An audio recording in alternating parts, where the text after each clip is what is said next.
They're the champions, and they came to our home court and they kicked our ass, and that's just the way it is.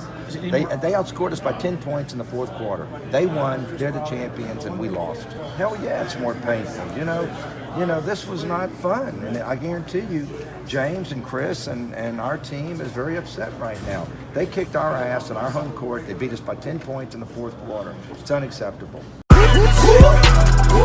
It's killer raps, we got the hottest staff. In 03, I made a dynasty like Robert Kraft.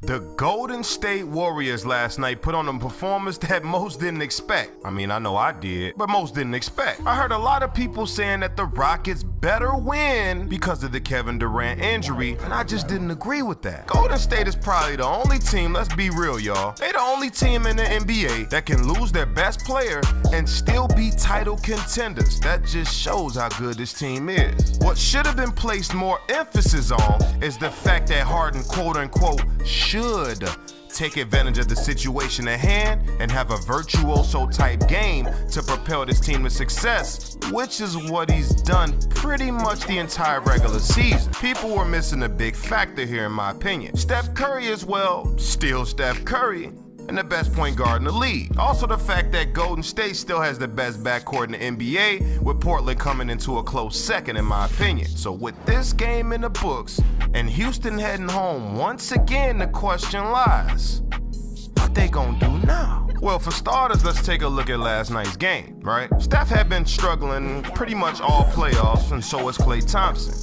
Well, last night, these two guys combined for 60 points. Let's be honest here. Seeing KD get hurt late in game 5, I noticed something. The energy seemed to change in my opinion. It seemed like Klay kind of gave Steph that look, and Steph kind of gave Klay that same look and was like, hey, this our time now. They would of course go on to win that game, and Harden got crucified all over social media for allowing it to happen. Now, some of the criticism I agree with, and some of course I didn't. I do agree with the fact that he should have been more aggressive, because taking 3 shots in the quarter, especially the fourth quarter, was completely unacceptable. But there's a different side of this story that I don't think people pay too much attention to. I was watching First Things First the day after the game, game 5 I'm talking about, right? Nick Wright actually broke down what happened at the end of that game. That was very interesting to me. Take a listen to what he said. He checks out of the game briefly in the fourth quarter. He comes back in with just over 7 minutes left.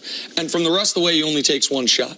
And I think people see that and they think he shied from the moment. I was watching the game. At no point was I like, where's James Harden?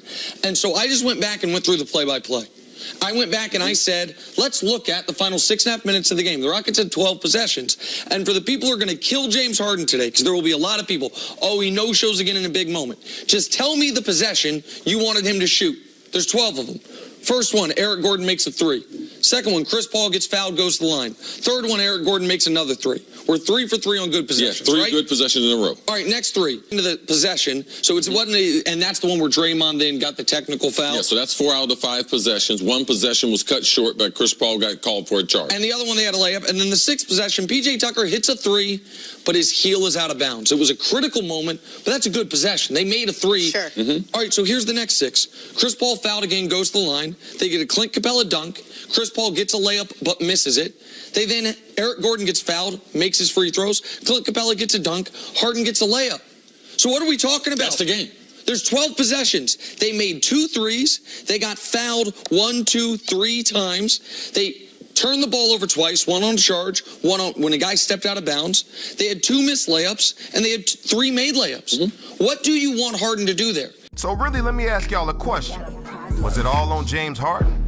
My answer would be no, but that was a great analysis by Nick Wright, and well, he was right, no pun intended. But on the other side, I do feel like Harden should have been more assertive. But more than anything, I think the issue I have with Harden was his body language. He seemed to be out of it, y'all. Almost like he anticipated losing even though the games were far from over. Not getting back on offense. I mean, lots of times he was walking back with his head down. This led me to wonder, like, what's going on through this guy's head? The Rockets suffered their 5th straight loss in elimination games, with 4 coming by the hand of the Golden State Warriors. Steph shot 44% on contested contested shots in Game 6 and had 23 in the fourth and 33 in the half. He also scored 16 points in the final 4 minutes of the game, which is actually the same amount the entire Rockets team scored during that same span. Klay was on fire, as I mentioned earlier. The Splash Brothers were live and intact this game. Klay hit 7 contested threes in this game, which is the second most by any player in these playoffs so far. If y'all was wondering who was number 1, Dame Lillard. He hit 9 of them in Game 5 against OKC. The bench came alive too, scoring 33 points, which is the most they've scored all postseason. And this is the same team that people said had no depth. I wonder why they decided to take off. The bottom line is, most people thought that without Kevin Durant, Houston had the better team. And obviously that was proven to be untrue. But how can Houston recover? What's the next step for them? Well, first of all, Houston has way too much money tied up in the books with Harden, CP3, and Capella making big money. Those contracts can't be moved, so honestly, I think they stuck in this position. I just think it's time for a new scheme. It might be time for Coach D'Antoni to take a walk. The season that Harden had was remarkable from an entertaining standpoint, but honestly,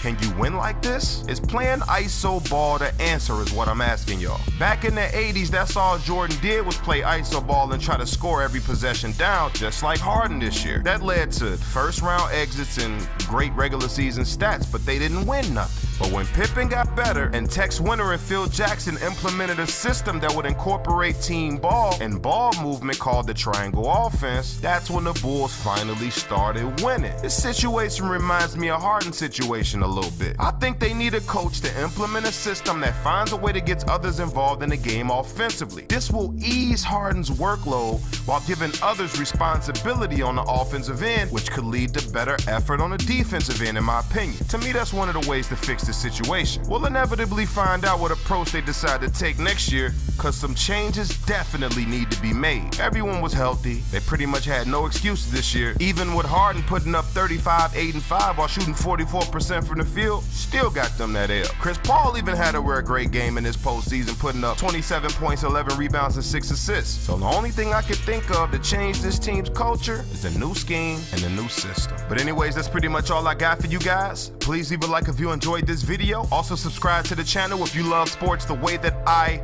do. Man, this series was great. Just wish it could have went to 7 like I predicted, but it didn't. Can't wait to see what adjustments Houston makes moving forward in the offseason. I guess we'll have to wait and see. I just want to see my man James Harden get a ring. I was kind of torn watching this game. 2 of my favorite players going head to head, but Steph, Klay, this might inevitably be the game that decides to make Golden State want to give Klay Thompson that money he thinks he deserves. Let's wait and find out. But anyways, it's been a doozy, y'all, and as always, OG out.